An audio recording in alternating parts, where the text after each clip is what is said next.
जय गुरुदेव। एक बहुत ही सुंदर वाक्य है कि बड़ा पापी कौन है। परम पूज्य स्वामी जी महाराज ने सत्संग के दौरान यह कहानी बताई कि बड़ा पापी कौन है। जय गुरुदेव। कि एक बार एक संत के दो शिष्य थे और वो दोनों शिष्य वो संत से मिलने जा रहे थे। तो वो पूरे दिन का सफर था और चलते चलते रास्ते में एक नदी पड़ी। तो उन दोनों शिष्यों ने देखा कि उस नदी में एक स्त्री डूब रही थी। तो एक बात जान लो कि शिष्य के लिए स्त्री का स्पर्श वर्जित माना जाता है। तो ऐसी दशा में क्या किया जाए। तो उन दोनों शिष्यों में से एक ने कहा कि हमें धर्म की मर्यादा का पालन करना चाहिए। स्त्री डूब रही है तो डूबे, हमें क्या।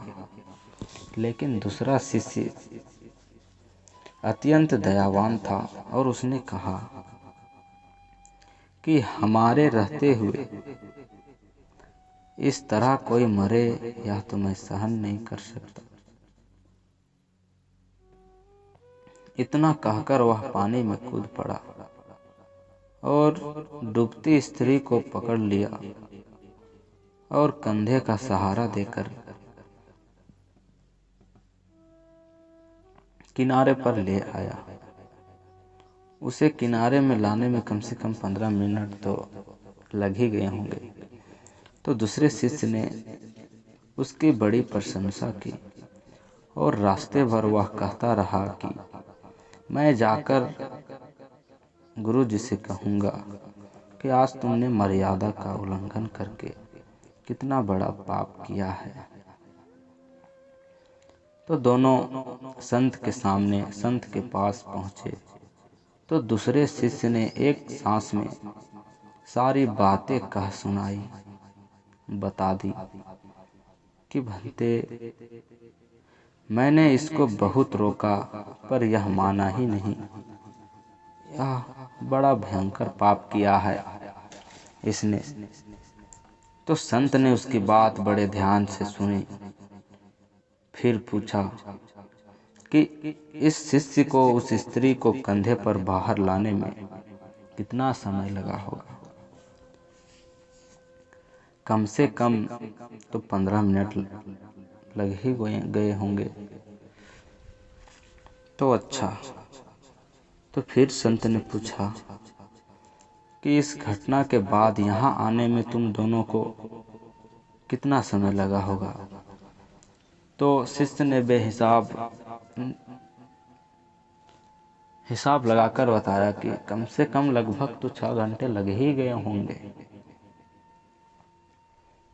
अच्छा। तो फिर संत ने कहा कि भले आदमी, इस बेचारे ने तो उस स्त्री की प्राण की रक्षा के लिए उसे सिर्फ 15 मिनट ही अपने कंधों पर रखा, लेकिन तू तो उसे 6 घंटे से अपने मन में बैठाए हुए रहा, वह भी इसलिए कि मुझसे इसकी शिकायत कर सको। बोलो तो दोनों में बड़ा पापी कौन है। तो वो शिष्य बेचारा निरुत्तर हो गया, एकदम शांत हो गया और सर झुका लिया। वह समझ गया कि पाप सिर्फ शरीर से ही नहीं, मन से भी होता है और मनुष्य बड़ा पापी मन से होता है। वो कितना बड़ा धर्म की स्थापना कर दे, जब तक उसका मन साफ नहीं रहेगा तो उसका कल्याण नहीं होगा। परम संत बाबा जय गुरुदेव जी महाराज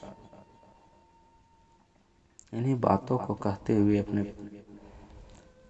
गुरु भाइयों और प्रेमियों से कहा कि बच्चा, तुम इधर उधर भटको मत, मोह माया में पड़ना नहीं और अपने मन को शांत रखो और निरंतर सिमरन ध्यान भजन करते रहो। प्रेम से बोलिए जय गुरुदेव।